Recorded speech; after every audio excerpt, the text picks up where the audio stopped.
Hi friends, welcome back to my channel. గత వీడియోలో మనం లేపాక్షి వీరభద్రస్వామి ఆలయం గురించి తెలుసుకున్నాం కదా. ఈ వీడియోలో అత్యంత పురాతనమైన శివలింగం గల గుడిమల్లం పరశురామేశ్వర ఆలయం గురించి మనం తెలుసుకుందాం. ఈ పరశురామేశ్వర ఆలయం చిత్తూరు జిల్లా కాళహస్తి మండలంలోని ఏర్పేడు మండలానికి చెందిన ఓ గ్రామం గుడిమల్లం. ఇక్కడ ఆంధ్ర శాతవాహనుల కాలం నాటి పురాతన శివాలయం కలదు. పురావస్తు శాస్త్రజ్ఞుల పరిశోధన ప్రకారం ఈ గుడిమల్లం ప్రాంతంలో శివాలయం క్రీస్తుకు పూర్వం 2వ శతాబ్దం నాటిది అని నిర్ణయించబడింది. ఈ దేవాలయాన్ని కొంతకాలం చంద్రగిరి రాజులు ఉచ్చస్థితిలో నిలిపారు. తదనంతర కాలంలో ముస్లిం పాలకులు చంద్రగిరి సంస్థానంతో పాటు ఈ దేవాలయాన్ని కూడా చాలా వరకు నాశనం చేశారు. అయితే ఈ ఆలయంలో ఉన్నటువంటి మూల విరాట్ స్వామికి మాత్రం ఎటువంటి హాని జరగలేదు. గుడిమల్లం శివాలయంలోని శివుడు పరమేశ్వరునిగా పూజలు అందుకుంటున్నాడు. ఇక్కడి శివలింగానికి ఎంతో విశిష్టత ఉంది. ఆలయంలోని గర్భాలయం అంతరాలయం ముఖ మండపంల కన్నా లోతుగా ఉంటుంది. ఇక్కడ శివలింగము లింగ రూపంలో కాకుండా శివుడు మానవ రూపంలో మహావీరుడైన వేటగాని వలె ఉన్నాడు. ఈ లింగము ముదురు కాఫీ రంగులో ఉన్న రాతితో చేయబడిన మానుష లింగంగా మనము చెప్పవచ్చును. 1911లో గోపీనాథరావు అనే పురాతన శాస్త్రవేత్త సంవత్సరం పాటు పరిశోధనలు చేసి ఈ పురాతన శివలింగాన్ని ఉనికిని ప్రపంచానికి చాటాడు. ప్రపంచంలో ఎక్కడా లేని విధంగా పురుష అంగాన్ని పోలి ఉన్న ఈ యొక్క శివలింగాన్ని మనకు తెలియజేశారు. ప్రాచీన శైవ పూజ విధానం సవివరంగా తెలిపే ఈ లింగాన్ని చెక్కేందుకు వాడిన రాయి గురించి మాత్రం ఎటువంటి సమాచారం లేదు. ఆలయ గర్భగుడి సైతం గజ పుష్ప ఆకారంలో గంభీరంగా ఉంటుంది. ఆలయంలో దొరికిన శాసనాలలో దీనిని పరమేశ్వరుని ఆలయంగా పేర్కొన్నారు.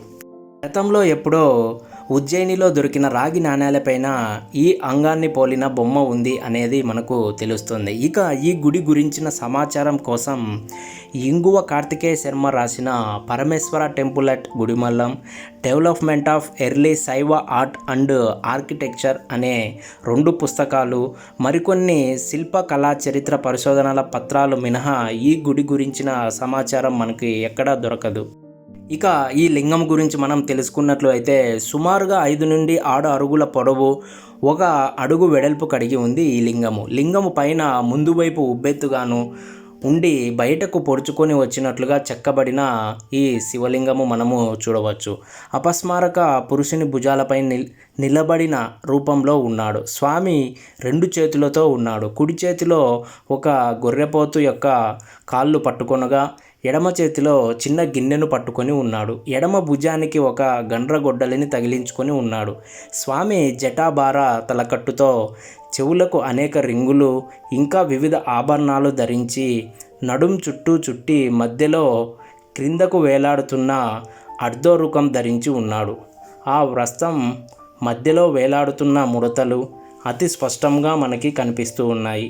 ఆ వస్త్రము అతి సున్నితమైనది అన్నట్లుగా అందుండి స్వామివారి శరీర భాగములు స్పష్టంగా కనిపిస్తూ ఉన్నాయి. స్వామికి యజ్ఞోపవితం లేకపోవడం ఒక విశేషం. లింగం యొక్క అగ్రభాగము క్రింది పొడవైన స్తంభ భాగములు విడదీస్తున్నట్లుగా ఒక లోతైన పల్లము పడిన గీత స్పష్టంగా ఉంది. మొత్తం లింగము పురుషాంగమును పోలి ఉంటుంది. ఈ లింగము అతి ప్రాచీనమైన లింగంగా గుర్తించబడినది.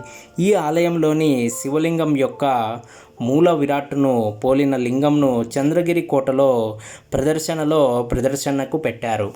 ఇది ఈ యొక్క అతి ప్రాచీనమైన లింగం గురించి మనం ఇప్పుడు వివరంగా తెలుసుకున్నాం. అంటే ఆ లింగానికి ఎలా ఉంది, పరశురాముడు అనే ఇంకొక యక్షకుడు ఈ యొక్క శివలింగం పైన ఉన్నాడు అనేది, ఎందుకు అలా ఉన్నారు అనేది ఇప్పుడు మనం ఈ యొక్క స్థల పురాణం గురించి తెలుసుకున్నట్లు అయితే, పరశురాముడు తండ్రి ఆజ్ఞ మేరకు తల్లిని సంహరించాడు.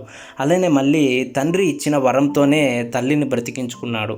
కానీ తల్లిని చంపినందుకు అవమాన భారంతో బాధపడుతూ ప్రాయశ్చిత్తం కోసం ఋషుల సలహా మేరకు ఆ పరమశివుణ్ణి ఆరాధించడానికి కోసం బయలుదేరుతాడు.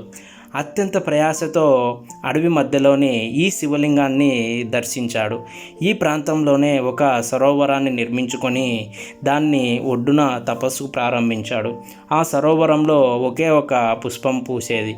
దాన్ని శంకరునికి పూజా సమయంలో సమర్పిస్తూ ఉండేవాడు. పరశురాముడు ఆ, అడవి జంతువుల నుండి ఆ సరోవరాన్ని పుష్పాన్ని కాపాడుకోవటానికి చిత్రసేనుడనే ఒక యక్షకుణ్ణి కాపలాగా నియమించుకున్నాడు పరశురాముడు. అలా యక్షుడు కాపలా ఉన్నందుకు ప్రతిరోజు ఒక జంతువును కొంత పానీయాన్ని ఇవ్వటానికి పరశురాముడు ఒప్పుకున్నాడు. యక్షుడు ఒకరోజు ఏం చేశాడు అంటే, పరశురాముడు లేని సమయంలో ఆ యొక్క సరోవరంలోనున్న పుష్పంతో పరమశివుణ్ణి పూజించాడు. పరశురాముడు ఆ పుష్పాని కోసమని సరోవరానికి వెళ్ళగా అక్కడ పూచే ఒకే ఒక పుష్పం లేనందుకు తీవ్ర కోపంతో చిత్రసేనుడిపై యుద్ధానికి వెళతాడు. అలా 14 ఏళ్ళు ఈ యుద్ధం కొనసాగుతుంది. అందువల్ల ఈ ప్రాంతం గుడిమల్లంగా పిలువబడుతుంది. ఈ యుద్ధం అంతం కాకపోవడంతో పరమేశ్వరుడు ప్రత్యక్షమై మీ ఇద్దరి భక్తికి నేను మెచ్చాను అని పరమేశ్వరుడు రెండుగా విచ్ఛిన్నమయ్యి వారిలో ఏకమవుతాడు. అందువల్ల ఇక్కడి శివలింగము ఆకారం ఇలా ఉందని మనకి ప్రాచుర్యంలో ఉన్న కథ.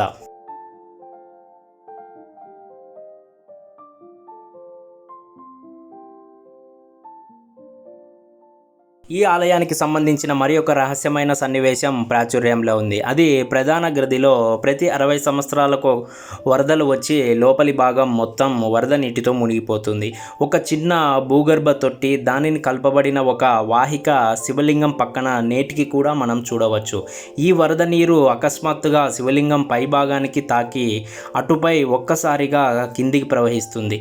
ఈ భూగర్భ ట్యాంకు మొత్తం ఆ తర్వాత ఎండిపోతుంది. ఇది ఎందుకు ఎలా జరుగుతుంది అనేది ఇప్పటి వరకు కూడా ఎవరు దీని గురించి పరిశోధన చేసినా కూడా తెలియలేదు.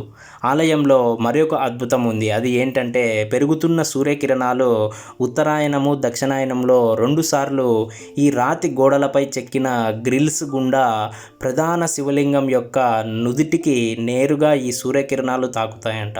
సో ఇది కూడా ఈ ఆలయంలో ఒక అద్భుతమని మనం చెప్పవచ్చు. ఈ వీడియోలో అతి ప్రాచీనమైనటువంటి 2వ శతాబ్దానికి చెందినటువంటి శివలింగం గురించి మనం తెలుసుకున్నాం. ఈ యొక్క శివలింగం చిత్తూరు జిల్లా గుడిమల్ల ప్రాంతంలోని పరశురామేశ్వర ఆలయం నందు కలదు. ఈ యొక్క శివలింగం గురించి, అంటే ఆ శివలింగం యొక్క ఆకారం గురించి, ఆ ఆకారంలో ఎవరెవరు ఉన్నారు